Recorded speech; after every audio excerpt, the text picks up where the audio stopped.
Hello everyone, in this video I'll be doing a tier list of the Another Crab's Treasure bosses. Now, there's going to be an order, and the first one we got here is Nephro, Captain of the Guard. Now, this is not a bad boss, but the only problem I have with it is they give you the shell right at this fight. They don't give you any practice to try and figure it out. I had no problem with this because I play a lot of Souls-like games, but I've gotten a lot of comments. People really hate this boss as it doesn't introduce the mechanics to be able to beat it early enough on. So if they would have given you the shell a little earlier, I think this would have been a better boss. But since we don't know, most people don't know how to use a shell or block, it just makes it a very challenging boss for some. So I'm going to put it into the B tier, to B to C tier, somewhere around there. I think that most people's discontent with it is kind of impacting that. I thought it wasn't a bad boss overall.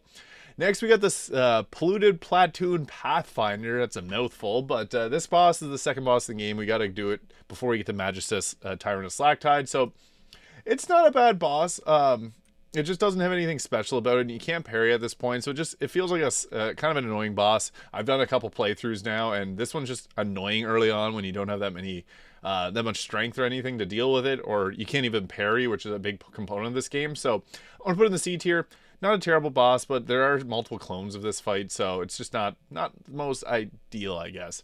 Now, next we got Magistus, Tyrant of Slacktide. I'm going to put her in the A tier. This is a little bit more challenging, but it's actually really rewarding. When you get the parry down on this boss, it just feels really good. And you'll have the parry for long enough to get comfortable with it at this point, so it doesn't have the problem that Nephro Captain of the Guard has, where you don't have that mechanic for long enough. So it's really not a bad boss overall.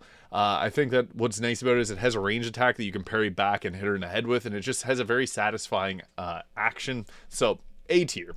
Next, we got the Royal Shell Splitter, which is a different boss. It's one of the most scenic ones in the game. I think it's pretty decent. I'm going to put it in the A tier.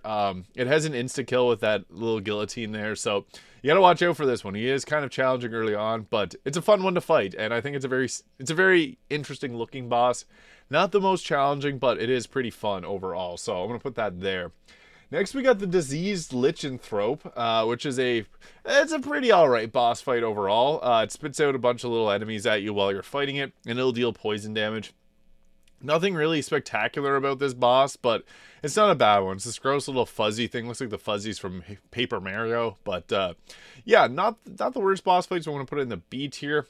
Next we got, this is a weird one, I forget the name of it, Curdled Carbonara Connoisseur, following the polluted platoon Pathfinder naming.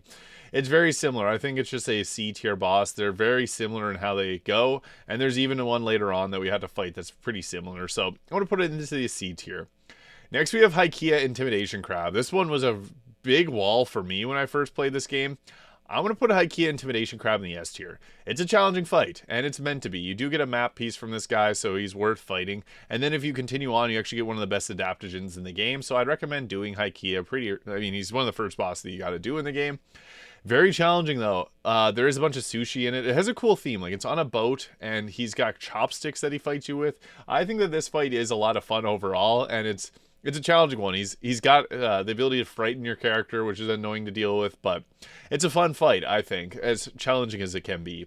Next, we got Inkerton. Now, I want to put Inkerton back a little bit. I think the Inkerton fight is until later on in the game, but you do encounter him earlier on in the game. This one is the, what's it called? The Scuttling Sludge Steamroller. I think it's like the best of these crabs. Like, there's these three crabs that are all similar, and they have those funky names that are all sort of the same letter. He's probably the best of the three. I'd probably put them like this in terms of order, but they're all repeat bosses. Not that takes away from them. They aren't the worst fights in the game, but I'll put them in the C tier. They're all optional. Or I guess this one is optional. You can run past them. The first one's not optional, but these two are optional, so at least it doesn't force you to fight the same boss over and over again, but I just have to make this balanced. I'm not going to put everything up in the S tier, obviously. Next, we got the Ceviche Sisters, which is, I guess, the Godskin duo fight of this game. It's another one that's just fair. I'll probably put it in the B tier. Like, it's not the worst fight in the game, but they're very easy. You can beat them relatively easy. You can parry their attacks back at them, so you don't even have to run up and attack them. They don't have that much health. I wish this fight was a little bit more challenging, but I beat it on my first attempt, and it was just extremely easy. So, yeah, I wish this one was a bit more challenging. I might even put it down to the C tier, because I just think it could have been a better fight. Next, we got Pagurus the Ravenous. This is the Radon of in the sands between Another Crab's Treasure. I really like Pagras the Ravenous. I fought him twice now, and fun fight both times. If you don't know, if you wear a banana as a shield, and he does his red attack where he grabs it and eats it, it'll deal 75% of his health. So you can easily beat him that way. You can also knock him off the edge if you're near the edge of the sands between. He'll jump off the edge sometimes if he's trying to jump and attack you. So he can be pretty easy if you know how to cheese him, but the banana trick is the best and easy trick. And you can also go from the expired grove and run back to him that way. I think that's the best way to go about doing it. Next, we got Voltai the Executioner, I think. Voltai the Accumulator. That's what it is. I'm going to put her into the, I would say, A tier. I had a lot of fun with this fight. One of the most memorable things is you can bring the Elastic Band in. It makes you impervious to the lightning damage. But you can, when she pulls out the toaster and you can jump up it, I thought that was funny. But also, she also attacks you with something and she's like, I don't know what this is. I'm not going to spoil what that is, but you can see it if you play the game. It's a pretty funny fight overall. I really enjoyed it. And you can tell that your player character feels a little bit bad for beating this character because she didn't really, she was innocent almost. But next we have Roland, and I think the Roland fight is also another S tier fight. What makes the Roland fight fun is he pulls out all the Allen keys and he goes whack, whack, whack, whack, whack.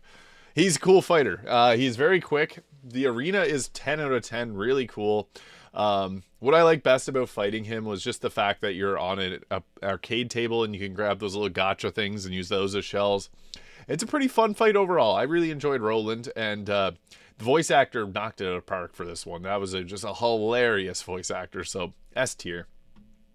Next we got Inkerton, and Inkerton is also another S tier. Inkerton the Crab Hunter, that's what his suffix is.